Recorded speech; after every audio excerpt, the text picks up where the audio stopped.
Bonjour, je m'appelle Nancy Ewi alias Yasha. J'ai pour passion le dessin et l'animation 2D. Mais là, je suis l'illustratrice de l'histoire Les 3 singes et le perroquet qui paraîtra dans mes premiers annales J'aime lire des mois de mars-avril 2024. Alors, pour illustrer l'histoire, il y a eu plusieurs étapes. D'abord, la création de la pile des personnages, où j'ai créé des personnages de l'histoire. Et ensuite, après validation, j'ai fait les sketchs et croquis préparatoires par rapport aux illustrations de l'histoire. Et une fois validé, j'ai procédé au line et à la colorisation, qui sont des étapes qui sont un peu longues et fastidieuses. Il y a aussi une partie qui n'est pas à négliger, qui est un peu en fait la recherche de références. Parce que là, mon histoire, c'est des animaux qui existent, donc il faut savoir les dessiner, les représenter. Et aussi une recherche de couleurs, en fait, de l'ambiance générale que je veux avoir dans mes illustrations, qui prennent assez de temps aussi.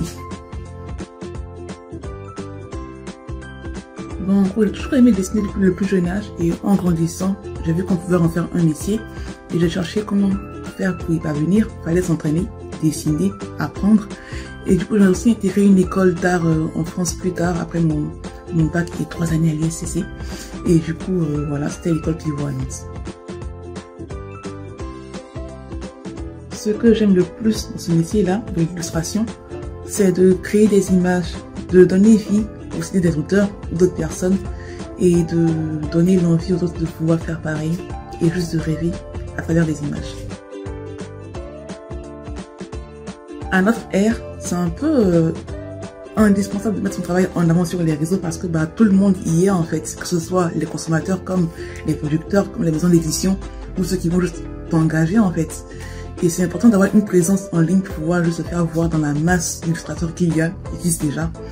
Et voilà. Du coup, les réseaux sont un bon moyen d'apporter du monde sur son travail, de les mettre un peu en lumière quand même. Et aussi de juste partager ce qu'on aime faire parce que au final, si on crée, c'est pour nous, oui, mais aussi pour les autres. Le projet dont je suis le plus fière. Alors, j'ai un projet que j'aime particulièrement, mais je ne peux pas en parler parce que c'est en animation. Haha, secret. Mais sinon, je crois que c'est mon court-métrage de fin d'année que j'ai réalisé toute seule en fait, malgré mes doutes, mes peurs et grâce à l'aide de beaucoup de personnes autour de moi. Donc c'est vraiment un projet qui a beaucoup d'émotions pour moi, de ressentis personnels et du coup il me tient particulièrement à cœur.